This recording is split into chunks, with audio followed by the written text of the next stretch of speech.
Greetings. I could have let that one fade out, but I'm not going to. I want to pause that immediately because it is time for me to talk. High Unlimited, it is me, your God, your lovely man, Brett Litke. I'm here to talk in the realm of Wrestlemania season with all on the line, titles, excitement, matches, opportunities. We're doing the WrestleMania reviews, and it's time for me to review the greatest WrestleMania of all time, and that is WrestleMania 15. I'm sure we can all agree that WrestleMania 15 featured everything that we've come to know and love about wrestling, which is short matches, strange interference, over-the-top segments, and also a plethora of other items. And I'm going to touch on a few things. I'm not going to do the whole card-by-card rundown. You know it. We're going to talk on some things that I love so much about WrestleMania 15 and what makes this such a fantastic show. For starters, I guess you got to talk about, if I was putting together the perfect WrestleMania card, okay, I'm putting together the most perfect WrestleMania card I can think of. I think of no other way to start it than with Hardcore Holly winning an opening match for the WWF Hardcore Championship. There's just no other way. And if he's beaten Al Snow and Billy Gunn, well, then you know what? You've already started the night, and if I had to give that match a rating, which I'm not going to right now, but if I had to, I'd give it five bags. Fantastic match. And that kicked off the night because the next match goes 4-minute tag team championship match. Because why would we want to waste, precious time having a proper build in a match, creating emotion and telling a story when we can have Jeff Jarrett, Owen Hart, and Deborah, Jeff Jarrett and Owen Hart win the tag team titles in about 4 minutes. So, again, you're talking about some fantastic WrestleMania. Now, again, we're talking about formulating the best WrestleMania. And if you were, say, Mr. Litke, we need another match for this card. What are you going to put on? I would say, well, put on the Brawl for All final. And let's watch Butterbean, a trained professional boxer, beat the shit out of, a professional wrestler who picked up boxing. Well, Bart Gunn could punch, but he wasn't a trained professional boxer. But that's what I want to see. I want to see boxers beating up professional wrestlers to close out one of the greatest ongoing segments in Monday Night Raw history. Not one of the worst, one of the greatest, Brawl for All. Godfather was boxing at one point. Just beautiful. Sell it as a shoot.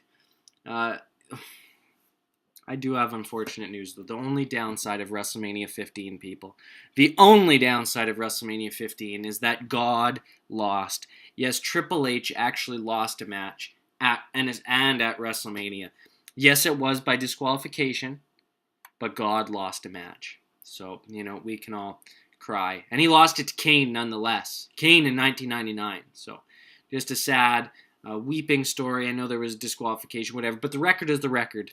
So, you know what, obviously, if you want to create a better WrestleMania card, if you want to improve this one, you have God go over Kane in about 2 minutes.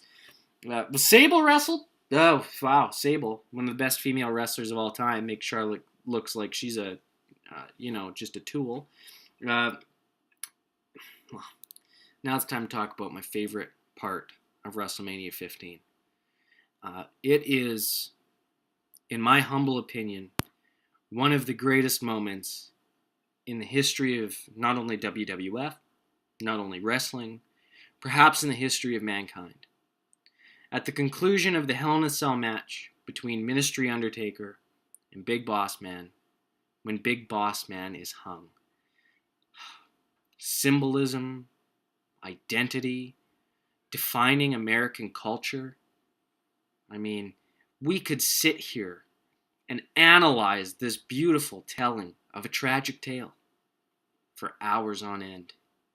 Of how Big Boss Man, after succumbing to the Phenom, was rope put around his neck and hung to the rafters with the cell. And as he sat there and dangled and prayed for forgiveness, he ultimately quivered and twitched, which I think speaks to society's ability to quiver and twitch when we are put in difficult situations such as we are now. Donald Trump is a very difficult president to have for the United States of America. The noose is placed around our neck, and we're quivering and we're twitching. But if Big Boss Man showed us anything, it's that we can survive, and that death really isn't real. But wow. Terrific theater, terrific wrestling, the greatest moment in WWF history. Undertaker defeating Big Boss Man and hanging him to the ceilings. Now you're going to speak to other wrestling critics that are going to tell you that this was over the top, inappropriate, stupid, uncalled for, that the Hell in a Cell match sucked, a 9-minute Hell in a Cell match. But hey, I'm not judging. They'll tell you that.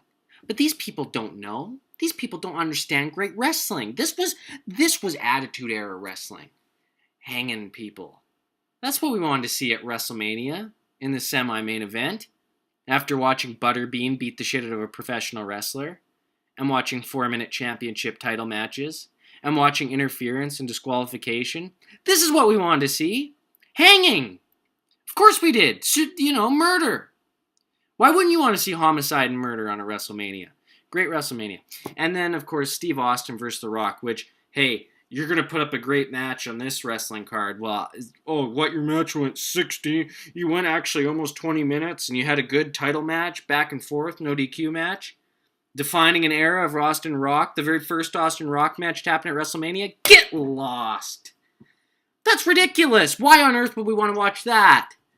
We should have been there watching, maybe Stone Cold Steve Austin, instead of stunning The Rock on a table, maybe he lights him on fire. Maybe he vomits on him. Maybe he throws blood on him in the dark. Other Attitude Era staples. That was missing. Why would we want to watch this main event match? No, we should have had Butterbean out there. He could have been the special guest referee. He could have knocked the piss out of Stone Cold. He could have knocked the piss out of The Rock. Vince Russo. I don't even know if he was around at this time. He probably still was. I think he didn't leave till the end of 1999. This is Vince Russo wrestling. Where was Vince Russo? Why didn't he send out Butterbean to run some interference? Huh? Butterbean could have been a good champion. In case you couldn't tell, sarcasm's a good thing. And WrestleMania 15 is a very frustrating WrestleMania. It's only worth watching for one match, which means it's not worth watching.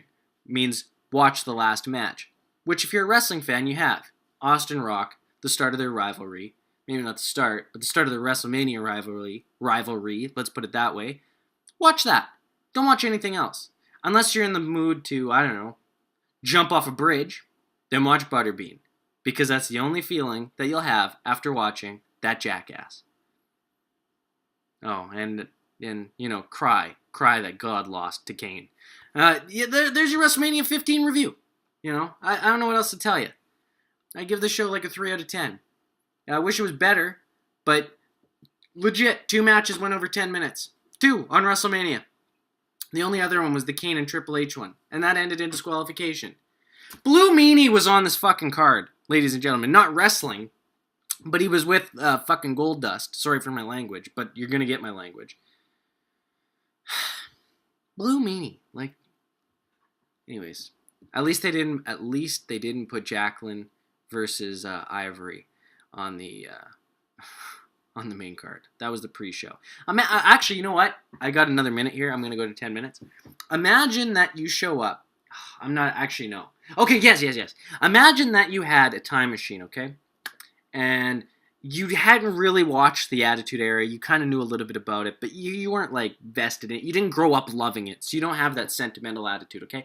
So you're growing up, all of a sudden you get a time machine, you can go back, and you're there live for WrestleMania 15. You don't even know the card. You know some of the wrestlers, but you don't even know the card. And all of a sudden, for the dark match, it's Jacqueline versus Ivory in a minute. And then all of a sudden, it's D'Lo Brown and Test and Draws and Godfather in 4 minutes. These are dark matches, and you're like, well, this is WrestleMania. It's a little weird, but okay. And then Hardcore Holly proceeds to win the following match. And then Jeff Jarrett and Owen Hart win tag team title matches in a match under 5 minutes long. And then Butterbean comes out and wins this weird sort of faux boxing match, faux whatever the hell it was. Sort of this semi trying to be real, trying to not be real, whatever the hell it was. Imagine sitting there through that and then eventually getting to the point where a man is hung from the ceiling. Imagine someone that walked into that WrestleMania that knew nothing about wrestling. Just think of them. as you're watching this WrestleMania. Think of what they must have experienced, how foreign it must have seemed, how ridiculous it must have seemed. But you know what? I guess that's Vince Russo Attitude Era Wrestling. How did we like it? I have no idea. How on earth did we like it? Austin and Rock were good. Taker and Kane were good. Mankind told a good story. There was a couple others, but god damn it, there was a lot of trash. And WrestleMania 15, a lot of trash. Watch the final match, ladies and gentlemen.